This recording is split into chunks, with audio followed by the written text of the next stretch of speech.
Shalom bagi kita semua, perkenalkan nama saya Insayana Borterigan, Prodi Manajemen Pendidikan Kristen.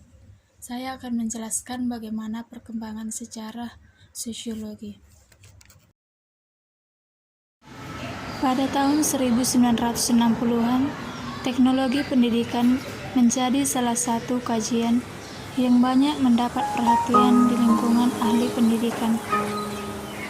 Pada awalnya, teknologi pendidikan merupakan kelanjutan perkembangan dari kajian-kajian tentang penggunaan audiovisual dan program belajar dalam penyelenggaraan pendidikan.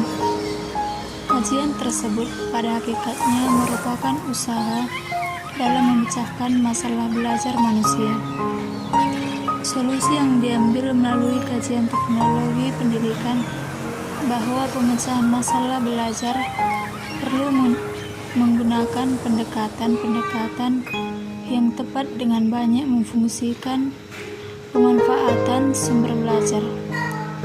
Perkembangan kajian teknologi pendidikan menghasilkan berbagai konsep dan praktek pendidikan yang banyak memanfaatkan media sebagai sumber belajar. Oleh karena itu, terdapat resepsi bahwa teknologi pendidikan sama dengan media. Padahal kedudukan media berfungsi sebagai sarana untuk mempermudah dalam penyampaian informasi atau bahan belajar. Dari segi sistem pendidikan, kedudukan teknologi pendidikan berfungsi untuk memperkuat pengembangan kurikulum terutama dalam sains dan pengembangan serta implementasinya. Bahkan terdapat asumsi bahwa kurikulum berkaitan dengan apa, sedangkan teknologi pendidikan mengkaji tentang mengapa dalam kaitannya dengan pembelajaran. Teknologi pendidikan memperkuat dalam merekayasa berbagai cara dan teknik dari mulai tahap desain, pengembangan, pemanfaatan sebagai sumber belajar, implementasi, dan penilaian program dan hasil belajar.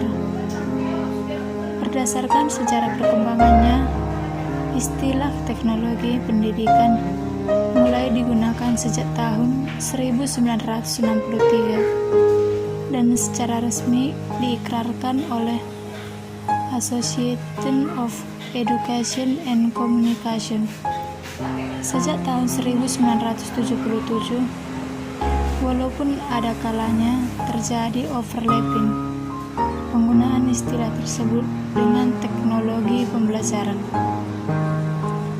Namun, kedua istilah tersebut masih terus digunakan sesuai dengan pertimbangan penggunanya.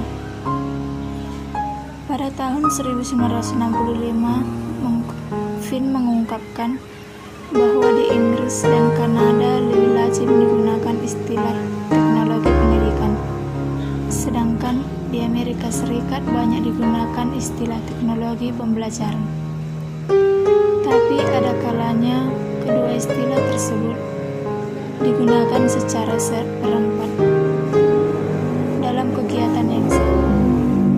Dan akhir-akhir ini berkembang konsep bahwa teknologi pembelajaran lebih layak digunakan untuk konteks penyelenggaraan pengajaran.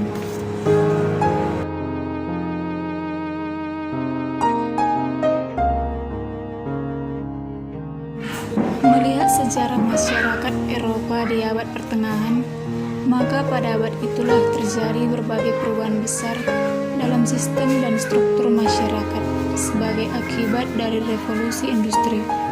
Akan tetapi, sebenarnya perubahan-perubahan sosial skala besar itu tidak hanya terjadi di abad pertengahan, tetapi juga terjadi jauh sebelumnya.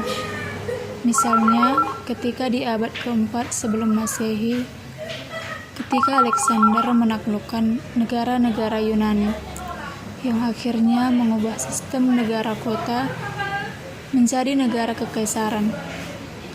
Tokoh-tokoh pemikiran yang dapat kita catat pada masa ini misalnya Hanya ini yang bisa saya sampaikan. Sekian dan terima kasih. Shalom.